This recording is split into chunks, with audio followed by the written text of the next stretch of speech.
Hello, everyone. Welcome once again to our Oscars predictions extravaganza.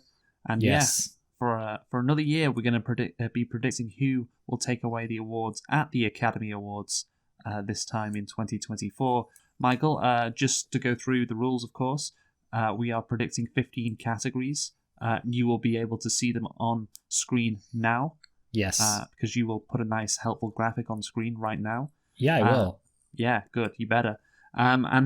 Basically, we will be getting 15 points for the predictions. Apart from there are four. There are four things we need to go through first and foremost to explain the rules. We did this last year, of course.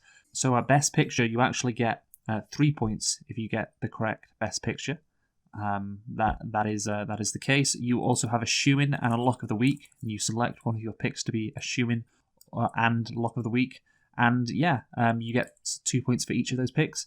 And also there's an outside pick. So, me or Michael will hopefully differ on a couple of picks. And therefore, we shall select, at least a couple of picks. And therefore, Michael doesn't think it's going to be this movie. I think it's going to be this movie. Well, then after we have finished our predictions, then we can do our outside pick. You know what? I'm glad you explained the rules because I'd actually forgotten that whole element. And when you were like, there's an outside pick, I was like, wait, what? Oh, I didn't do that. And then I remembered, it's the thing we do once it's established where we differ. Yes. I will say, by the way, and this might be jinxing it, my impression from looking at the situation is I didn't think there were that many obvious winners. That's hopefully we won't have picked all the same stuff. I remember like last year I did have a sense of like, okay, no, a lot of this feels very obvious, and we did go for a lot of the same stuff. Yeah. No, I know what you mean. Last year we went for so much of the same stuff, we got the same score. Yes. Which was 15 out of 20. 15 out of 20 points. Of course, there's 20 points on offer overall. And we each picked up 15 points, which for you was your best ever return, by the way, because that's 75% of what you could have got. And for me, it equaled my best. So, last year was a good year for us. Let's see if we can do the same again. And now, the rules and regulations have been dispensed with. Let's get predicting, Michael. You ready? Absolutely, yes. So, of course, we will go from back to front, ending with Best Picture. And on the nice little graphic that Michael has, we're going to be starting with the category at the bottom, which is, of course, Best Documentary. And we're going to be doing our predictions for this. So the nominees are Bobi Wine, The People's President, The Eternal Memory, Four Daughters, To Kill a Tiger, and 20 Days in Moripol. What is your pick, Michael, for Best Documentary? Okay, so I should also confess I've already got my lock of the week out the way early. Wow. Because I think it's my feeling is that it's very likely to be 20 Days in Moripol. I don't know if, obviously I know last year it was Navalny, so maybe they won't double up on the Russia thing. Maybe this is a stupid lock of the week, but I just, thought I'd trust in them being little geopolitical libs about the whole thing. Yeah, that's a great phrase. Little geopolitical libs about the whole thing, because I have also gone for 20 Days in Moripol. We're off to a great start picking the same thing. Yeah, again, so obviously I said at the beginning, like some of them aren't predictable. This one is one that obviously I did think is predictable, which is why it's my lock of the shoe-in. Of course, we both went for Navalny last year. It was also your lock of the week, Navalny. By the way. Okay, maybe I've forgotten that, but okay, well, it's done me well before, so. Yeah, and in the 2 years we've been predicting this category, we've got it right every time, both of us. Let's see if that continues. So next up, Best International Film, Michael. The nominees for this award are as follows: Io Capitano from Italy, Perfect Days from Japan, Society of the Snow from Spain, The Teacher's Lounge from Germany, and The Zone of Interest from the United Kingdom. The thing is, of course, there is no Anatomy of a Fall there, which you may have expected to be in there. Of course, that would have been the French entry, but apparently the actress who is the lead in Anatomy of a Fall, criticised Emmanuel Macron, and therefore France did not submit. Because you're only allowed to submit one film per country, France did not submit Anatomy of a Fall. France is such a cringe country. Yes. They're like they tried to pretend they're not low-key a dictatorship. Remember when they won the World Cup or whatever, and Emmanuel Macron kept having his stupid face involved in everything? It was just it was worse than Taylor Swift at the Super Bowl. Yeah. You thought the biggest dictator in Russia would have been Putin, but no, it was. No, yeah. fucking Macron. So yeah, the thing is, if Anatomy of a Fall was involved in this, it would have made things interesting. But as it's not, well, I think it's quite predictable what's going to win this award. So Yes. Michael, what's your pick? So yeah, as is the gentleman's honor, I think I never do the what's it called, lock of the week or anything, but I don't see how there's any way that it couldn't be Zone of Interest, because that's the one that's nominated for Best Picture. Yes, indeed, I have gone for the Zone of Interest. Since it's the only one nominated for Best Picture, it's probably going to win Best International Feature Film. Yeah, God, if Anatomy of a Fall was nominated, it could have been very interesting. Yeah, like I feel like they should, if they're going to have keep up this whole international film charade, they should make sure to nominate more than one of the international films for Best Picture overall. By the way, I just want to say, I don't know about you, I have seen 9 of the 10 Best Picture nominees this year. The only one I haven't seen is Maestro, and I refuse to see it. I will not be watching that until we have to review it next year. But yeah, I've seen the rest of them, so I think I'm pretty well caught up this year. Okay, see, there was one time when I famously watched every single one. I watched loads of the Oscars, and that time I did really badly. And ever since then, that's put me off watching them. But I have seen, of course, Oppenheimer and Barbie. Yeah, the two normie films. Yeah, not even Killers of the Flower Moon. I know. Yeah, I was thinking of lying and pretending I'd seen that. I've been putting it off. I watched Poor Things a few days ago. Of course, also nominated, and oh boy, is that a movie! But we'll get on to that later. Just to go back to Best International Film, of course, the 2 years we have predicted this award, we have also got it right all the time. So let's see if that continues. So next is Best Production Design, Michael. Best Production Design. The nominees are Barbie, Killers of the Flower Moon, Napoleon, Oppenheimer, and Poor Things. What is your prediction, Michael? Again, this one I feel like there is some variability, but to me, my instinct is to say it must be this one, and that is Napoleon, because of how much is going on, I assume, with the fighting and the fact it's got to be a completely different era. I've heard some people say Barbie because of having to create Barbie Land from scratch. Yes. But yes, I'm going to go for Napoleon. Well, I expected you to go for Barbie because of that, and I was going to go for Barbie, but then a few days ago, I saw Poor Things, which is my pick, and the production design in Poor Things is quite insane. It's ridiculously good. I'm seeing, so it's by Yorgos Lanthimos, who I believe I'm right in saying also made The Favourite. And obviously The Favourite was a weird kind of artsy film. Yeah, but some of it's fantastic, the production design, because it is a bit weird. So what I'm hoping here is this will be an example where having seen all the films counts against you. No. The artistic style in that movie is so good. The Academy has to appreciate it and award it best production design. So that's what I'm going for. By the way, just to let you know, of course, last year we both went for Babylon, and it didn't win. So it's good we have a different pick here. By the way. You haven't got this award right, by the way, in the 2 years we've done this. Oh dear. Okay. Just to let you know. So I'm hoping it'll be 3 out of 3 for that. Let's keep our fingers crossed. So next up is Best Visual Effects. The nominees are The Creator, Godzilla -1, Guardians of the Galaxy Volume 3, Mission Impossible: Dead Reckoning Part 1, and Napoleon. So, Michael, are you going to go for Napoleon again? No. So, with the visual effects, I'm thinking it's going to be, and this one I also am somewhat confident in, which is Godzilla -1, because I think special effects, obviously, it's got, the sci-fi element, or not sci-fi, what's the word? CGI element with the dinosaur thing. And also, I feel like they'll want to, they'll kind of want to be weebs about it and be Japan, it's the OG. Everyone remembers the 1950s, how they invented that. So that's my theory, Godzilla -1. I have also gone for Godzilla -1, because that Godzilla looked really realistic. Yeah, also it's a way of saying sorry for the 1998 film. Yeah, exactly. Oh, I'm just looking at the other... Look, I don't think Napoleon's going to do well, I have to say. Sorry, Michael. And I don't think that Mission Impossible will win it, or Guardians of the Galaxy. For me, Godzilla -1 is the obvious pick, because it was a good movie. It looked really good. And yeah, they're weeps. There you go. There's the logic. So we both picked that. Of course, last year we both got this pick right, and every single year I've got this pick right. Best visual effects. Yeah, I think I can't remember what I did last time. I remember on the first one I think I got it wrong, didn't I? Yeah, the first one you got it wrong, but the next 3 years you got it right. Oh, good. So 3 out of 4 for you. Of course, last year it was Avatar, which, I Avatar 2, of course, which was fairly obvious. So obvious, I made it my lock of the week, and it won. So next up is Best Costume Design, Michael. You ready for this? Yes. Ready for Best Costume Design, the best award at the Academy. No, Yeah, I've been trying to become super gay. Good. Just didn't want to reply to There's that. the episode of Keeping Up with the Kardashians my wife was watching today. Basically Kim Kardashian was starting a fashion brand and she was working with this guy and she just assumed he was gay the whole time. And then right at the end, she's like trying to introduce him to a guy and he's just like, I'm not gay. So there we go. I'm trying to channel that guy's energy of maintaining my heterosexuality while also caring about costumes. And that does, by the way, sound incredibly staged, but whatever. I know, yeah. Well, that's the thing. I have my suspicions. Yeah, okay.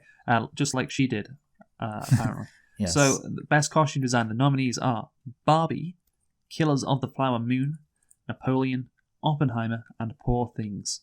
What is your pick, Michael? I think it's Barbie. I wrote, for my explanation, I just wrote pretty colors. I do think they're going to want to show Barbie some some props, give Barbie some props, and I think costume design makes most sense. I believe Barbie, it could technically be regarded as a fashion doll. I think that's an expression. Obviously, makes sense. Barbie fashion, to me, I could see that. Of course, it could be any of the others, but Barbie. No, I mean, Barbie's a good pick. It's so good, I've also picked it. Okay. I've also gone for Barbie. So yeah, I mean, look, it's the costume movie, really, isn't it? Yeah. Like, you dress Barbie up in costumes, unique costumes. That's the whole point of the doll. And therefore, if it doesn't win Best Costume Design, that'd be a surprise. Yeah, it's really failed. Yeah. So yeah, I mean, we picked a lot of similar picks so far, 4 out of 5. By the way, last year you got it right. You went for Black Panther, Wakanda Forever, and got that right, of course. And it was your outside pick. Okay. Yeah, I did not get it right last year because I went for Elvis. Best Cinematography, we're on to now, Michael. That's the next category.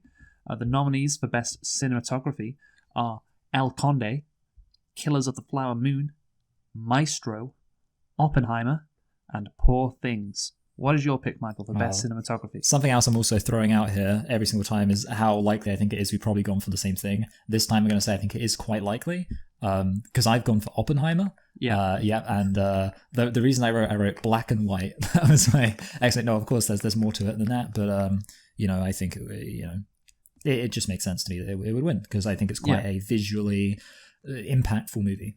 Yeah, I think that makes sense as well. Hence why I've gone for it. Yeah. Yes. It's like it does look very good. It's a great looking movie. Last year, by the way, we both got it right.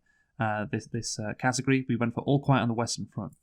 If you remember, and yeah, I have got this one right 4 out of 5 times, and the same for you, actually, Michael. So we're pretty good on Best Cinematography, and the next category, Best Animated Film, I'm also very good at.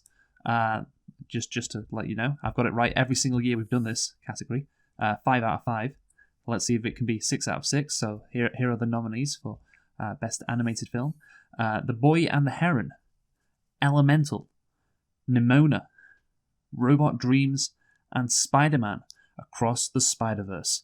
What is your pick for Best Animated Feature, Michael? So here I'm pretty confident. I think my logic going into it is that they usually don't go for any of the actual artsy films. They always go for something that's kind of mainstream. But of course, in this case, I don't think the Pixar contender is very credible, so I'm going to guess it'll be Spider-Man Across the Spider-Verse. Oh, God, but it's the same. It's the same. I really hope there's some differing picks in the actors. I think I'm not so confident about the actors. Well, also screenplay. The screenplay, I think, was a bit more of a shot in the dark, but who knows? It could be a shot in the dark where we both took the same shot. Same shot. Yeah, so Spider-Man Across the Spider-Verse is also my pick. Yeah, some people said it should have been nominated for Best Picture. I don't really agree with that. I prefer the first Across the Spider-Verse movie. I prefer real movies that are like made of actual actors. Okay, that's great. But yeah, of course, last year we both got it right because we both went for Pinocchio, which was the obvious pick. And Pinocchio won. And like I said, got this right 5 out of 5 times. You, Michael, have only got it right 2 out of 5 times, but you have got it right the last 2 years. Good. So yeah, let's see what happens with this one. Again, I think it will be Spider-Man Across the Spider-Verse. Can't see anything else winning here. Maybe The Boy and the Heron, but that's an outside pick. Anyway, let's go to best adapted screenplay now, and hopefully there's a difference here. I really hope there's a difference here, otherwise this will be quite boring, this competition. There's only one difference so far. So, best adapted screenplay. The nominees are American Fiction, Barbie, somehow, Oppenheimer, Poor Things, and The Zone of Interest. So these are all based on novels, and Barbie is based on characters created by Ruth Handler. People were saying like, oh, that it should be in best original screenplay, but no, it is based on something Barbie. Yeah, that makes sense. The whole reason audiences understand what Barbie is because of the doll. So anyway, Michael, what is your pick for best adapted screenplay? Well, I believe I'm right in saying that if we are different here, then we'll at least be on like kind of the same as we were last year in terms of, because we disagreed on this last year. And this for me was a bit of a shot in the dark, in that I thought there were more than one thing it could be. So it will be very unfortunate if we have gone for the same one as me. I think there's a possibility. I'll say this: my main reason for writing it was politics. Oh no, American Fiction. Wow, the same one again. Same one. Okay, I was thinking. So the other one I thought it maybe could have been. Oh, I can't remember. There was another one I thought it could have been, but if you haven't seen American Fiction, I haven't. Which you haven't. What happens? Well, the guy in the movie is a writer. Yeah. And he writes basically a shitty book which plays to African American stereotypes, and he gets famous off of it by accident. And then so then this book gets turned into a movie, essentially. That's what happens at the end of American Fiction, and it's like, oh yeah, it's quite meta in some ways. I was like, oh yeah, like in terms of best adapted screenplay, when you're adapting something, yeah, American Fiction. Like what a great adaptation. So yeah, that's what I was thinking. And like Barbie, no, I don't think that's going to win. Oppenheimer, like it's adapted from Prometheus, but like Nolan, of course, put his own spin on it naturally. Like it's it doesn't. I imagine Prometheus is not like the movie at all. Then Poor Things, which is based on a novel by Alistair Gray. If you think Poor Things is going to do well, then maybe you'd pick this, but I don't think it's going to do that well. And then The Zone of Interest, which is, I don't think that's going to win much because of the subject matter. So yeah, American Fiction. I can't believe we've gone for the same one again. What a disaster. I know. Anyway, so last year, by the way, I got this one right. You got it wrong. Do you remember what it was? So it was Women Talking. Yes. Is what you went for, and I went for All Quiet on the Western Front. Yes, and Women Talking won, and it was my outside pick. By the way, yeah, you got this wrong the last 2 years, and indeed my record is awful as well. I've only got it right 2 out of the 5 years we've done it. So yeah, best adapted screenplay. We're not good on that. Let's see if we're correct this time around. Next up is best original screenplay, Michael. So we have Anatomy of a Fall, The Holdovers, Maestro, May December, and Past Lives. What is your pick? Okay, so this was kind of arbitrary. So that means you've gone for the same one as me. It probably does. Anatomy of a Fall.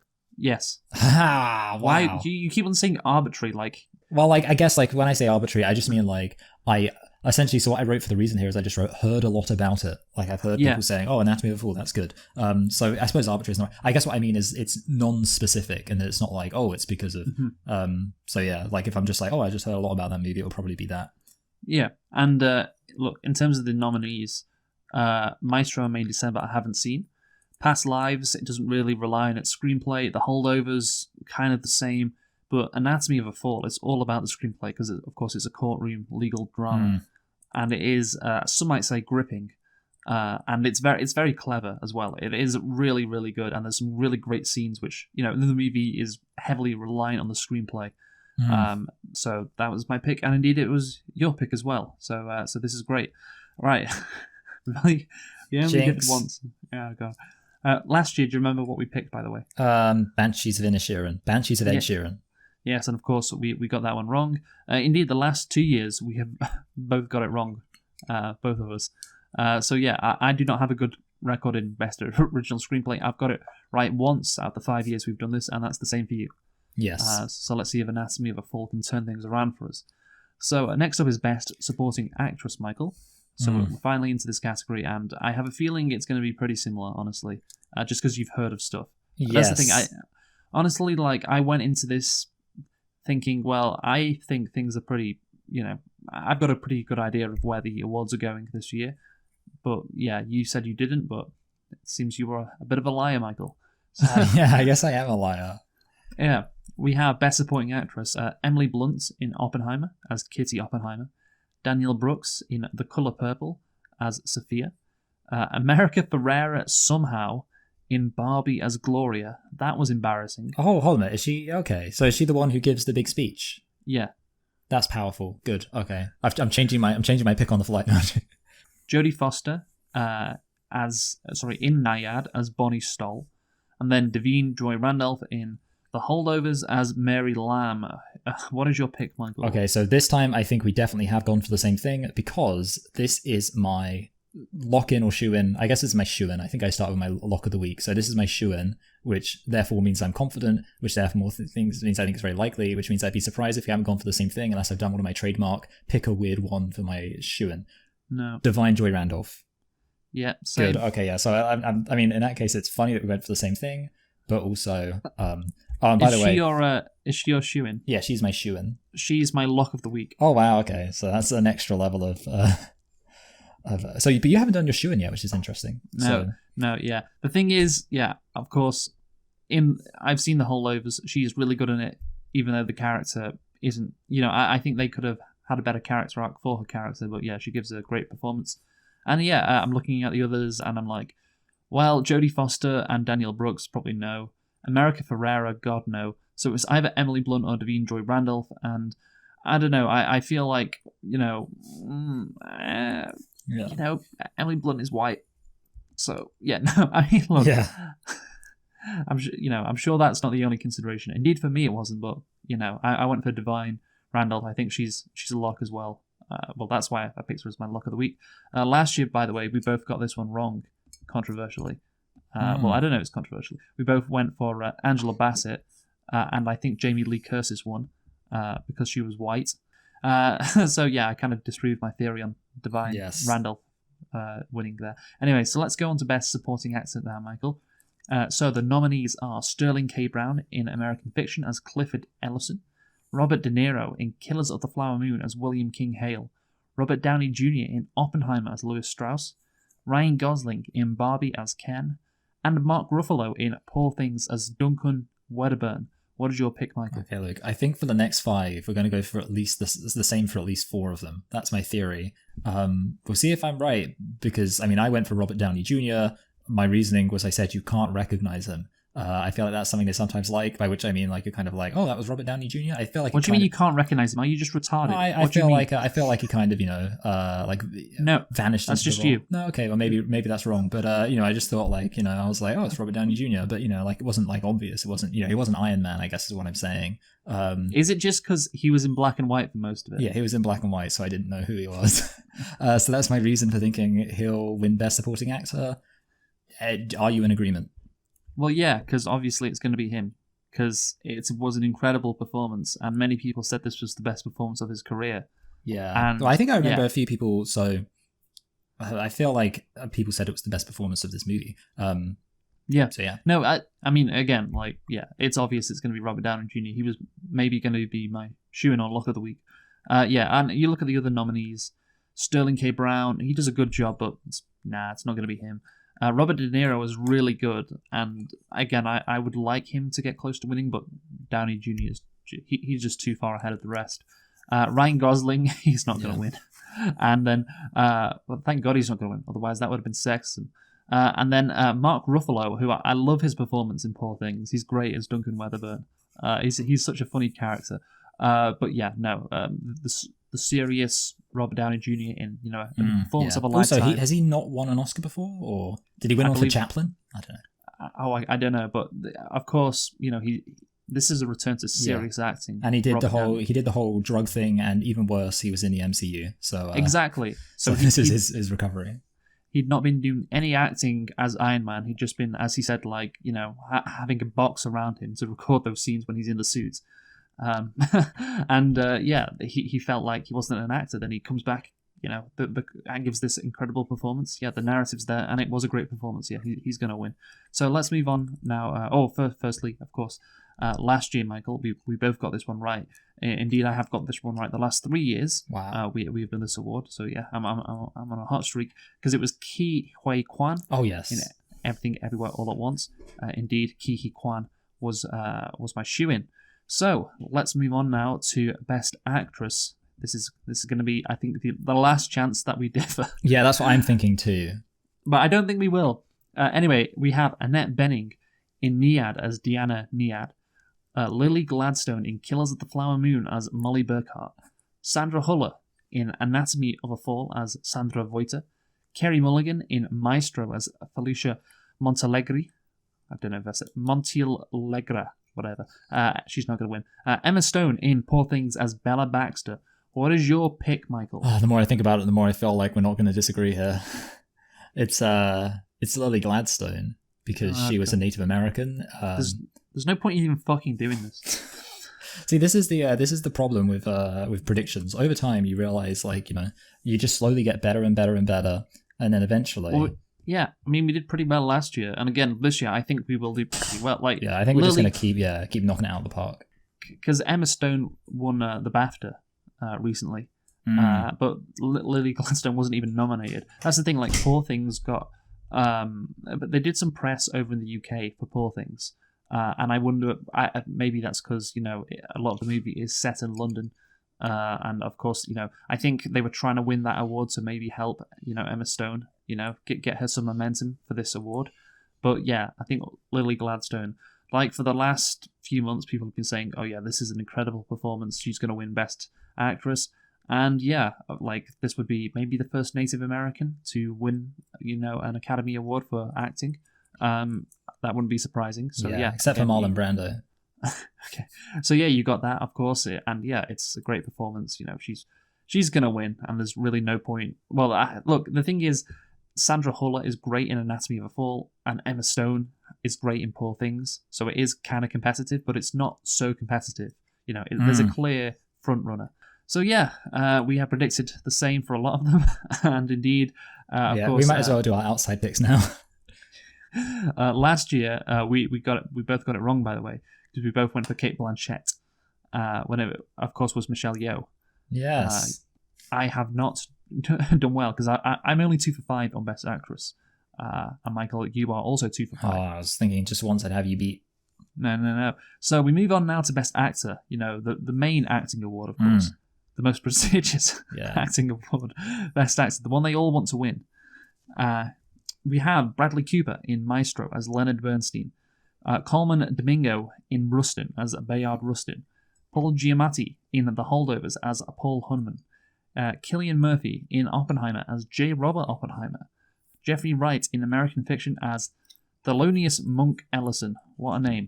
He's just called Monk in the movie, but yeah, that's his name. Anyway, Michael, what's your pick? Cillian Murphy. Shocker. He is also, of course, my... is it shoe-in or lock of the week? Whatever. I think you did your lock of the week, so I think this would be your shoe-in. That is correct. He is my shoe-in. Yeah, again, the other... Look, Bradley Cooper, I hope not. He was really going for it. It's not going to be him. Coleman Domingo, no fucking chance. Paul Giamatti was great in The Holdovers. Again, that's the thing. You have these performances like Paul Giamatti, where it's like, oh, he's really good, and you watch the movie, and it's like, oh, he's got some Oscar buzz. Could he win it? And then as you get closer to, the award ceremony, it's like, oh no, the favorite is clearly going to win, and it's Cillian Murphy. Because I considered Paul Giamatti. I don't know. I feel like people know too much. No, I know too much. Back in the day, it would be like, oh, maybe it's Paul Giamatti, but you see Cillian Murphy, winning everything. Yeah, I blame the information age. Yeah. Maybe there is too much information. It's the same with. I wish we lived in China. Yeah, it's the same with Lily Gladstone. Again, it's like, oh, maybe it could be Emma Stone, but nah, I think she's probably going to win. There's people saying, it should be Lily Gladstone. And it's like, if she doesn't win, it'll be a travesty. Okay, well, I guess the contest is over then. And so, yeah, now, well, actually, of course, last year, we both thought it'd be Brendan Fraser, by the way. And we were right. And we were right. Indeed, yeah, I've got it. We both got this right for the last 2 years, and we both got it right 3 out of 5 times. Best Actor. So now we move on to Best Director, Michael. Best Director. Yeah. By the way, I got this one wrong. I just realised. Cillian Murphy was not my shoe-in. Oh, wasn't he? I was, yeah. I misread. It's the next guy.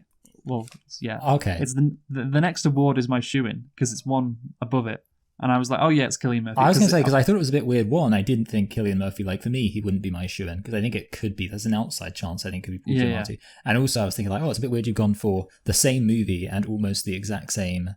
Whereas, of course, for the next one, you won't have gone for the same movie. So, that'll be completely different. Yeah. So, this is my shoe in this pick. So let's go through the nominees for Best Director. We have Justine Triet in Anatomy of a Fall, the one female nominated. Of course, that is not going to be my pick, because I said it's going to be a guy. Martin Scorsese in Killers of the Flower Moon. Christopher Nolan for Oppenheimer. Yorgos Lanthimos for Poor Things. And Jonathan Glazer for The Zone of Interest. What is your pick? I went for Greta Gerwig. I just think it's an outside chance.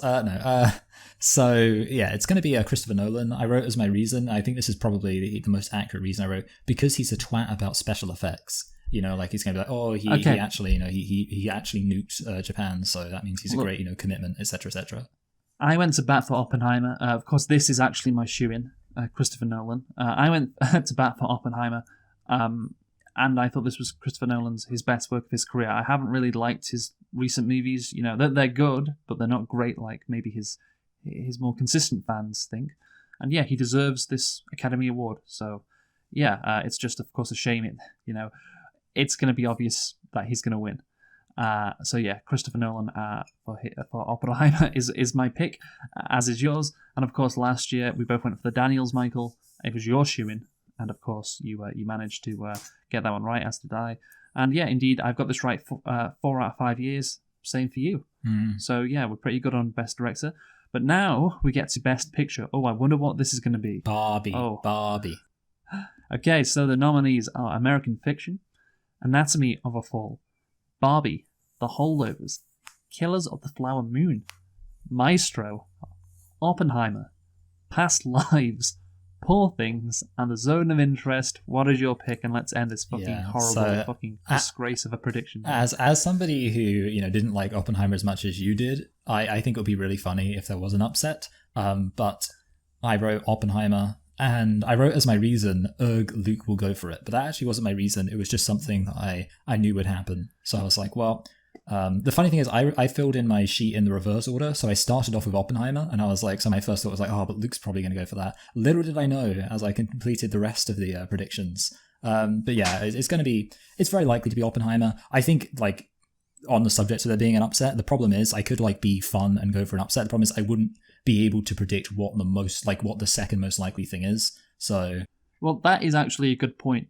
because you make a good point there, because you could say Best Actress. Oh, if it's not Lily Gladstone, it's going to be Emma Stone. Yeah. Best Actor, if it's not Cillian Murphy, it's going to be Paul Giamatti.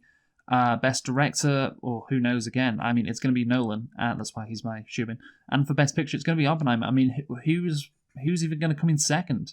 I mean, American Fiction, Anatomy of a Fall, probably not Barbie. The Holdovers might be a good shout. Past Lives could be a good shout, but again, it's not going to win for anything else, I think. Yeah. Or any major award. Yeah, there's no clear, if someone told you the Best Picture, it's not going to be Oppenheimer, you wouldn't then be like, oh, it must be. Like, this is one of those situations, if it was on Who Wants to Be a Millionaire, getting the 50-50 wouldn't help. Like, if, unless, you know what I'm saying, Yeah, exactly. Like, it's going to be Oppenheimer, and whoever comes second, that'll be interesting, because honestly, it could be American Fiction, Anatomy of a Fall, The Holdovers, Killers of the Flower Moon, probably not, and maybe Poor Things, and it could be like a handful. So there you go, Michael. There are our predictions. Yeah, even by the worse than last time. God, somehow. Last year, of course, we both went for Everything Everywhere All at Once, and it was. I have got this right 3 out of the 5 years we've done this.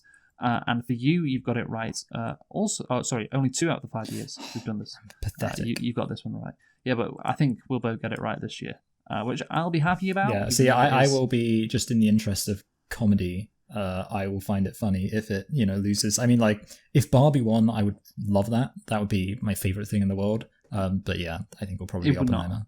I don't think Barbie's going to win. Yeah, no, because the thing is, like, it's not going to win anything else, so there's no way it could even win. And obviously, the outside pick. Well, there's no real point in doing it, because, of course, the only one we differed was Best Production Design. I went for Poor Things. You went for Napoleon. And there we go. Like that's our outside pick. You can put it on the graphic now. There you go. let's see if that matters at all.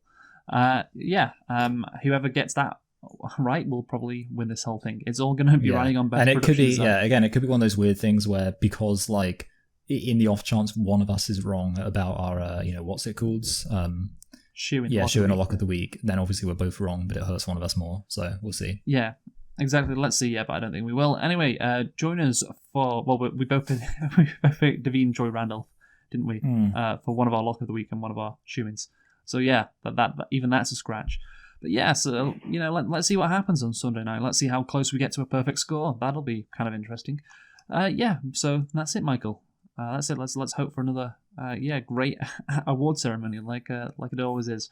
So yeah, anything else to say? Well, I was going to say, but I know you like to say it. I was going to say the thing we close on. So I'll say it then. Roll the music, Johnny. It's actually hit the music, Johnny. Okay, never mind then.